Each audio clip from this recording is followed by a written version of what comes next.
Salut à tous, bienvenue sur Sino-France. Aujourd'hui, on va parler évidemment, comme vous le voyez, de la Russie, de la Chine et de la situation géopolitique dans la région. N'oubliez pas de vous abonner, c'est super important pour le référencement. Si vous voulez que la chaîne grossisse, il faut s'abonner, il faut mettre des likes, il faut commenter. Ça peut aussi m'aider dans les futures vidéos sur les sujets qui vous intéressent. Je peux tout à fait faire une vidéo sur ce que vous me dites. Il n'y a pas de souci, c'est le but. Donc, on pense souvent avec l'œil occidental au jeu d'échecs, en fait, entre la Russie et la Chine, mais je pense que c'est bien plus complexe que ça. La situation du côté chinois, du côté russe, ils ne pensent pas forcément à un jeu d'échecs. Bien sûr qu'il n'y a pas d'amis en politique, qu'il n'y a que des intérêts, comme disait Charles de Gaulle, mais je pense que c'est peut-être une amitié, voilà, et c'est ce qu'on va voir aujourd'hui dans cette vidéo. Il faut aussi comprendre la mentalité chinoise, la philosophie chinoise, qui n'est pas du tout basée sur les échecs, comme en Europe. Ici, ils jouent au jeu de Go. Au jeu de Go, ils jouent pas aux échecs, en fait, traditionnellement. Et dans le jeu de Go, vous encerclez votre adversaire. C'est comme ça que vous gagnez. C'est pas échec et mat. Voilà, il y a une différence subtile, mais qui existe et qui est importante. Alors, on va commencer par des chiffres clés, parce que j'aime bien les chiffres parlent d'eux-mêmes, hein, comme on dit. Et ensuite, on va regarder les cartes pour savoir exactement de quoi il en retourne. Alors, la Chine, la Chine et la Russie, c'est deux pays énormes, 17 et 22 millions de kilomètres carrés, 300 000, bon, en 89, 300 millions d'habitants et 144 pour la Russie. Là, maintenant, ça a baissé, ça a baissé en Russie et bon, c'est tout ce qu'il y a 1,6 milliard d'habitants en Chine. Entre 2000 et 2008, la croissance était de 7% pour la Russie. Et on connaît les chiffres chinois, sauf que là, la croissance russe a stagné, notamment à cause des sanctions qui ont été contrebalancées en partie par la Chine avec, avec l'achat de gaz russe de la Chine, ce qui a évidemment aidé énormément la Russie. On va en reparler. Alors tout le monde est au courant, voilà, de la situation actuelle avec l'Ukraine, la Russie. Concrètement, je ne sais pas où ça va mener cette histoire parce que on est dans un délire d'escalade de tous les côtés. Et franchement, on peut pas dire c'est encore trop tôt pour, voilà, qui vivra verra, comme on dit, mais franchement, vaut mieux être prudent dans cette histoire. C'est pas glorieux. Voilà, on va y revenir, mais c'est pas, c'est pas, c'est pas Jojo tout ça.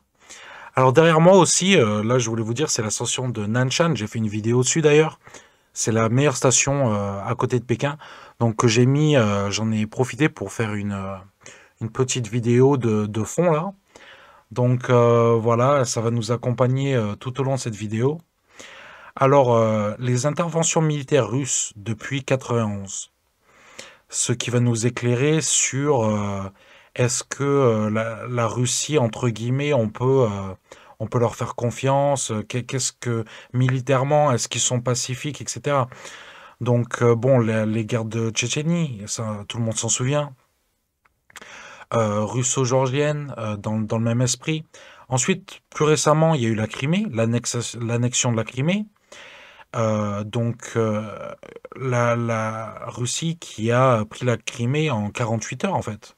Là, ils ont depuis construit un pont pour se connecter à la Crimée. Et ensuite, là, avec ce qui s'est passé dans la région du Donbass et tout, donc c'est quand même chaud. Et bon, voilà, il faut se méfier, hein. La Russie, au niveau militaire en tout cas, c'est du solide. Alors voilà, bon, la Russie, qu'est-ce qu'ils ont? Ils ont une armée et du gaz et du pétrole, en fait. Voilà, donc j'ai mis cette image parce que je trouve elle est super et elle illustre très bien la situation, en fait. Là, on l'a vu avec le gazoduc Nord Stream 2 et l'Allemagne. Évidemment, le gaz, c'est primordial pour l'Europe. Donc, au niveau de la France, on a le gaz russe, on a le gaz algérien aussi, un petit peu du Qatar. Mais, et même là, avec l'Algérie, il y a eu récemment des problèmes. Donc voilà, il faut faire attention. Franchement, ça devient de plus en plus compliqué. Il y a des choses dont le gaz, en fait, pour l'hiver, des choses qu'on ne peut pas se passer et il faut être prêt à faire des compromis. Alors ça m'a quand même, j'étais surpris de voir que la France avait un plus gros budget militaire que celui de la Russie, quoi. Donc même si la Russie, bon, l'armée russe, même en 2022, tout le monde sait que c'est une des meilleures armées du monde. Même niveau équipement, ils ont commencé à refaire leur équipement en profondeur. Les missiles S-400 anti-aviation, c'est parmi les meilleurs du monde. Si ce n'est les meilleurs du monde, ils ont développé des missiles supersoniques, etc. Ils ont l'arme nucléaire. Donc, bon, voilà. Mais c'est quand même intéressant de voir ces budgets. On a bien évidemment l'Amérique en tête, qui est par rapport au deuxième 20 fois plus grand, quoi. Un budget 20 fois plus grand que le deuxième, qui est la Chine, qui a 2 millions d'hommes. Donc, voilà, faut pas rigoler avec les Américains. Donc, je voulais vous montrer la Belt and Road, les routes de la soie que vous avez sans doute entendu parler. Il faudrait que je fasse une vidéo dédiée à ça, même si j'en parle dans beaucoup de mes vidéos. En fait, et ça c'est une information que je pense pas beaucoup de gens ont, ont remarqué. En fait, 48% de la population de la Belt and Road doit être à 5 heures, en fait, à 5 heures de route. Donc la moitié doit être à 5 heures de route. Ça, c'est quand même, je pense, une information super importante et c'est le but, en fait.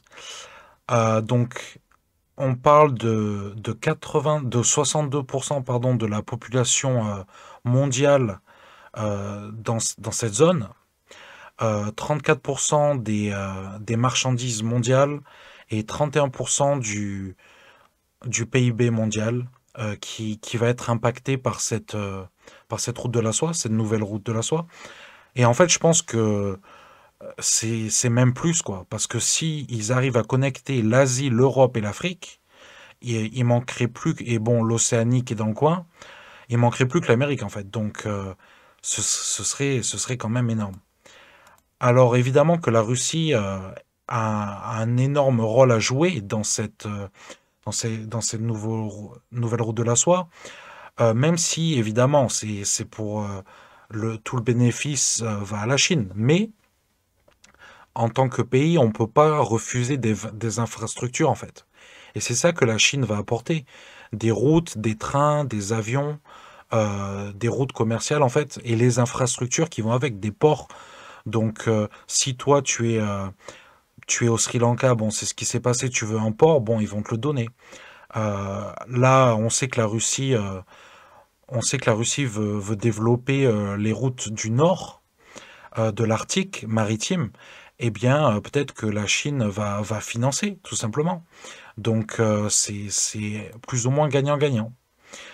Les échanges commerciaux entre la Russie et la Chine, bon, c'est pas énorme. Concrètement, là, on est à 110 milliards de dollars. Même si ça ne fait qu'augmenter, ils ont signé des gros contrats. On va en parler pour le gaz, les gazoducs, sur une période de 30 ans. Mais c'est pas non plus énorme, quoi. 100 milliards de dollars à l'échelle mondiale, même à l'échelle chinoise, en fait, c'est pas énorme. Mais bon, en tout cas, c'est stable et ça ne fait qu'augmenter. Donc ça, c'est évidemment très positif. Donc nous voici sur la place rouge. Là, je vais vous mettre, c'est quand même joli, hein, ça date de l'époque soviétique, pour nous parler des échanges commerciaux plus en détail, en fait. Et on voit que le le cœur nucléaire du commerce, donc du côté chinois, c'est tout ce qui est machines et équipements, donc pour les usines, etc. Et du côté russe, à l'export, c'est les matières premières avec du gaz et du pétrole et un déficit commercial de quasiment 20% à la faveur de la Chine et donc qui représente 10 milliards de déficit pour la Russie à la faveur de la Chine qui exporte plus envers la Russie en fait. Donc on va regarder tout ça un peu plus en détail. Euh, donc les exports de la Russie en 2017, donc la source est de 2018, donc c'est quand même récent, c'est les produits pétrole, gaz, charbon à 60%. Donc ils sont quand même, et les métaux, c'est quand même 13%. Donc tout ce qui est matière première, ça représente quasiment 74% des exports.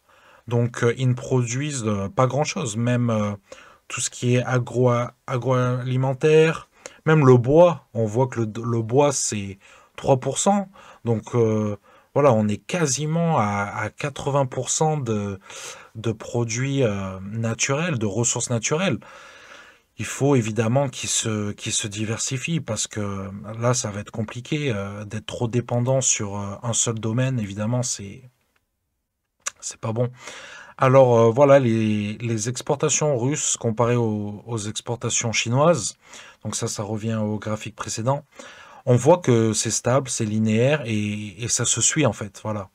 Donc là, il y a eu, à cause évidemment de la Crimée, les sanctions en 2014, il y a eu une grosse baisse.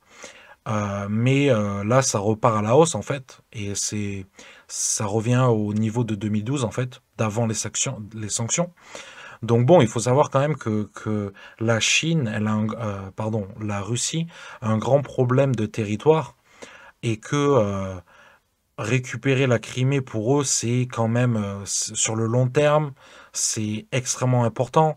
Comme si maintenant s'ils arrivent à prendre le Donbass ou une partie de de l'Ukraine, tout ce qui est au niveau alimentaire, en fait, c'est des gains énormes qui pourront sans doute conserver bien plus longtemps, en fait, pendant des dizaines d'années, je sais pas. Donc, tout ce qui est territoire en général dans n'importe quel pays, euh, tout pays est content d'acquérir des territoires et tout pays se protège de perte de territoire, quoi. Voilà. Donc là, on a un zoom sur le nord-est de la Chine et l'extrême-orient côté russe, avec la ville de Vladivostok, qui touche la Corée du Nord, en fait. Il y a une frontière de 12 kilomètres entre la Corée du Nord et la Russie. Euh, donc là, on voit au niveau de la population, il n'y a rien quoi côté russe à part Vladivostok. C'est la comparaison, c'est vraiment incroyable. La différence de population côté chinois et côté russe, en fait, ce qui est un problème, évidemment, peut-être qu'il y en a qui parlent dans un futur pas si lointain, que la Chine va récupérer ces territoires qui étaient chinois avant, en fait. Et tout simplement grâce à la balance de population dans cette région. Alors voilà, là j'ai voulu mettre cette carte pour voir. Donc même si ça date de 1911, ça a toujours des répercussions aujourd'hui en fait. Et comme vous voyez au nord-est de la Chine, toute cette partie-là qui est aujourd'hui russe était chinoise en fait.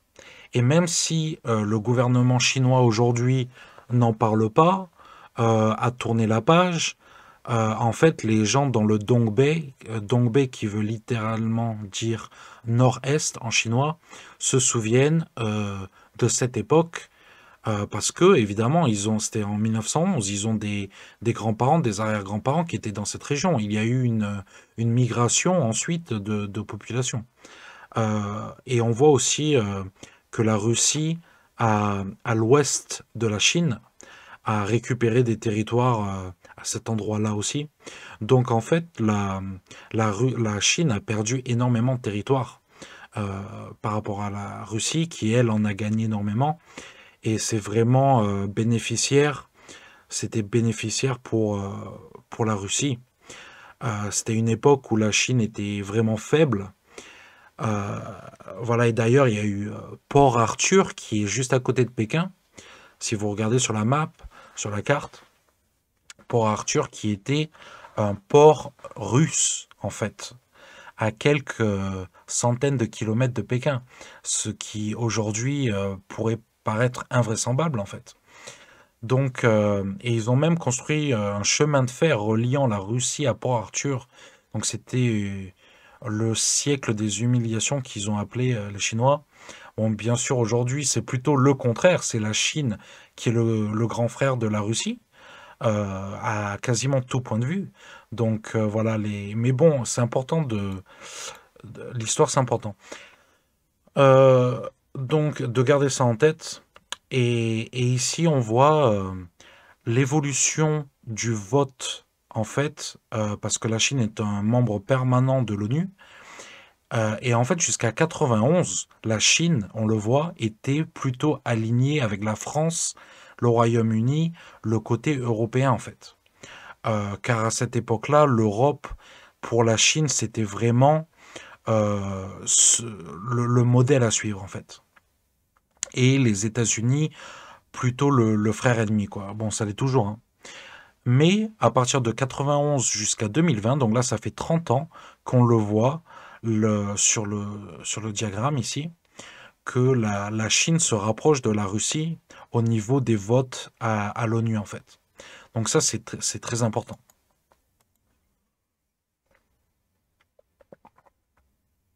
Voilà, donc moi, j'aime bien les cartes. Et ici, on voit l'alliance de la coopération de Shanghai contre les pays alliés des États-Unis. Bon, les alliances, selon certains pays, ça va, ça vient, comme l'Inde, qui fait partie des BRICS, et on va en revenir.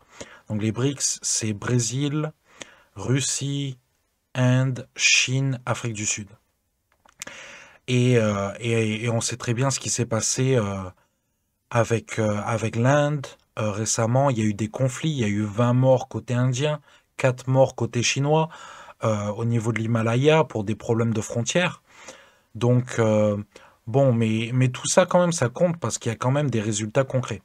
Alors maintenant, comme on a dit au début de la vidéo, la Russie, tout ce qu'ils ont, c'est quasiment que des matières premières et du gaz et du pétrole. Donc là, c'est les principaux réservoirs. Le truc, c'est qu'il faut connecter tout ça par des gazoducs jusqu'au consommateur, en fait. Donc là, on voit qu'à l'est, jusqu'à présent, en fait, euh, et en pointillé, on voit ce qui est en projet. Sauf qu'il en manque un. Ça va être du centre de la Russie au plus grand, la plus grande région jusqu'à la Chine. Parce que pour l'instant, il n'y a que là au niveau de l'île Sakhaline à l'est de la Russie qui est connectée à la Chine. Mais la région pétrolifère du centre de la Russie est connectée à l'Europe en fait. Et c'est là que Nord Stream 2 intervient et pour connecter à Nord Stream 2 en fait. Sauf que la Chine, avec les capitaux chinois, va aider la Russie à connecter ce champ pétrolier jusqu'à la Chine, en fait, avec des montants records, ce qui va vraiment aider la Russie. Et c'est un contrat c'est très intéressant, qui va être payé en euros. Donc ça, pour nous autres Français, c'est plutôt bien. Voilà. Si ça va baisser l'hégémonie du dollar, et s'il y a une place pour l'euro dans le monde de demain, entre guillemets, ben, tant mieux. Surtout que là, on vient d'avoir le Brexit. Le Brexit, et du coup, ça va nous renforcer parce qu'eux, ils avaient gardé la livre sterling, les Anglais. Si on peut renforcer l'euro, ça va être bon pour nous, c'est un fait. La Russie qui a enquillé sur le mondial 2018, voilà, tout le monde s'en souvient, et, euh, et du coup, voilà, les Jeux Olympiques, la Coupe du Monde, la Chine, elle avait aussi la Coupe du Monde, parce que ça, c'est une exposition internationale. Bon, je sais pas pourquoi c'est allé au Qatar. Les gens se plaignent de la Chine, comme quoi il n'y a pas de neige. Mais le Qatar, c'est un désastre écologique bien pire que les Jeux d'hiver en Chine. Et il faut savoir que les Jeux ne sont pas terminés et que demain, il va neiger. Il va neiger en Chine demain. Je vais sûrement faire une vidéo pour vous montrer. Et je vais parler d'autre chose. Je vais parler de la différence entre les expatriés et les immigrés. Voilà, donc si vous êtes intéressé, je vous encourage, ben, déjà abonnez-vous et, euh, et je vous encourage à voir la vidéo de demain. Voilà, donc tout ça, le soft power, je parlais des Jeux Olympiques de Pékin, voilà. Donc ça, et ça a commencé en 2008 avec Pékin qui a eu les Jeux d'été. Je vous encourage à voir ma vidéo sur les Jeux de Pékin, les Jeux d'hiver là. Et donc du coup, ils ont enchaîné avec les Jeux Olympiques d'hiver. C'est la seule ville au monde qui a fait le doublé été-hiver. Et pour la Russie, pour la Chine, en fait, ils réalisent, ils se battent vraiment pour, et le Qatar aussi, voilà, le Qatar, l'exposition positive que ça a. Là, on a vu avec le Cameroun et la CAN, la Coupe d'Afrique des Nations, pour le pays, pour la région, c'est immense. Ça amène une manne financière, c'est une exposition médiatique sur le pays, des investissements, des stades. Bon là, en l'occurrence Pékin, ils ont recyclé des stades, ce qui est tant mieux. Ils ont recyclé des endroits.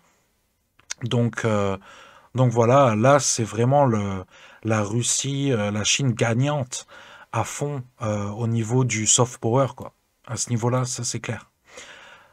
Donc je voulais parler aussi de l'amitié, voilà, pour revenir au tout début de la vidéo, quand j'ai commencé en disant que pour les Chinois, pour les Russes, en fait, si vous connaissez ces peuples, en fait, c'est des peuples où l'amitié, ils ont des valeurs, en fait, des valeurs d'amitié, où les choses ont un sens, où l'amitié a un sens, même si, évidemment, ça reste de la diplomatie en premier lieu, on va pas se mentir, mais ils se rappellent, en fait, de l'aide que les uns et les autres ont reçu, ont donné, des coups bas. Donc c'est pour ça que vraiment, au niveau américain, concrètement, ils sont grillés. Ils sont grillés de plus en plus et dans le monde entier. Alors bien sûr qu'il faut continuer à faire des affaires, de la diplomatie avec les Américains. On se souvient du scandale des sous-marins avec l'AUKUS, qui a vraiment été détrimental pour la France. C'est un scandale. Et ça, voilà, il faut pas oublier. Et justement, voilà, là, ça fait quand même 20 ans que la Chine et la Russie sont sur une pente ascendante au niveau de la coopération. Voilà, on va pas se mentir. Et, euh, et franchement, c'est super pour les deux pays. Ça bénéficie aux deux pays énormément. Voilà.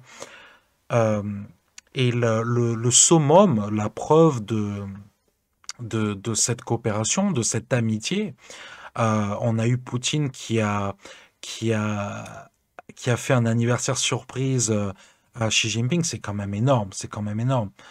On va voir que ils se sont remis donc des médailles d'honneur. Donc c'est les plus grandes médailles honorifiques chinoise et russe, en fait. Donc, on a eu Xi Jinping qui l'a remise à Poutine, et on a eu Poutine en Russie qui l'a remise à Xi Jinping. Donc, vraiment un partenariat évidemment éminemment stratégique, mais qui tombe bien et qui, en fait, des fois, le hasard fait les choses bien parce que c'est vraiment des mentalités au final assez similaires. Bon, déjà, la Chine, c'est communiste, ils se sont inspirés évidemment de la Russie. Donc, il y a eu des échanges à très haut niveau à ce niveau-là, bien qu'après, il y a eu des guerres aussi entre eux, évidemment, comme on l'a dit plus tôt. Mais, euh, mais voilà, c'est aujourd'hui la relation entre les deux pays est au plus haut. Là, voilà, c'est la vidéo un petit peu rigolote de quand ils ont célébré l'anniversaire de Xi Jinping. C'est quand même, ou alors, je crois que c'était celui de Poutine, peut-être. Oui, c'était celui de Poutine. Donc, enfin, en tout cas, ça reste incroyable. Je ne pense pas qu'il y ait jamais eu deux présidents qui ont célébré leur anniversaire ensemble. C'est pour vous dire la nature de leur relation et l'importance de celle-ci, la qualité de cette amitié, en fait. Voilà. Donc, pour ce qui est de la France, voilà, ce qui est quand même ce qui nous intéresse, la Chine est le sixième partenaire économique de la France. Je ne sais pas pour la Russie, mais en tout cas, c'est moins que le septième du coup. Donc, mais bon, stratégiquement, ne serait-ce que pour le gaz, la Russie, on en a besoin, tout comme la Chine aussi en a besoin. Donc, s'ils construisent tous ces gazoducs vers la Chine, au bout d'un moment, euh, ils vont moins avoir besoin de nous. Après, la Russie est aussi consciente que la Chine veut développer ses propres champs gaziers, donc va avoir à terme peut-être moins besoin de la Russie. Quoi qu'il arrive, la Chine ne se mettra jamais, enfin restera, conservera cette alliance avec, évidemment, avec la Russie. C'est trop important pour la Chine, c'est trop important pour la Russie. Je pense qu'ils vont soigner leur relation, voilà, pour les années à venir, pour les 10 ans, 20 ans, 30 ans. En tout cas, bon, bien sûr que regarder, voir à plus de 30 ans, ça sert à rien, parce que trop de choses vont changer d'ici là, mais je suis sûr que, voilà, pour les 20 prochaines années, stratégiquement, ça va rester comme ça, en tout cas, le statu quo. Donc, tout le monde a vu aussi notre cher président Macron rendre visite à Poutine récemment pour la visite concernant l'Ukraine, en fait. Donc, je sais pas, franchement, ça a pas trop donné de résultats. Mais bon, c'était quand même, voilà, ce que les gens ont peut-être tendance à oublier et ce qui n'a peut-être pas trop été dit dans la presse, c'était que c'était à l'invitation de Vladimir Poutine, en fait. Donc, oui, on dit que Macron, ce qui est vrai, aime bien se mêler, voilà. Son bilan international est de zéro, voilà, ça c'est vrai. Il n'a géré, on l'a vu au Liban, voilà, c'était un scandale. Il n'a rien géré. En Afrique, voilà ce qui se passe au Mali, on a dû se retirer. Ce qui s'est passé avec l'Algérie, enfin bref. À l'international, il nous a tués. Bon, bref, en tout cas, là, avec Poutine, même si c'est froid, voilà, comme on peut le voir sur les images, c'est quand même pas mal. Voilà, on peut pas critiquer ça. Euh, donc, il faut quand même, je pense, garder des très bonnes relations avec la Russie. C'est dans notre intérêt, tout comme la Chine. Je pense il va falloir, voilà, développer ces relations. Euh, on a de bonnes relations avec l'Allemagne. Euh, on a vécu 2 guerres mondiales. Voilà, c'était notre ennemi héréditaire, et on a su faire ce qu'on fait jusqu'à présent avec eux. Alors pourquoi ne pas le faire avec la Chine? Pourquoi ne pas le faire avec la Russie? Je comprends pas. Voilà. Donc voilà, c'était le mot de la fin. Pensez à vous abonner, c'est super important pour le référencement, comme je l'ai dit. Merci beaucoup et à la prochaine pour la prochaine vidéo. Ciao!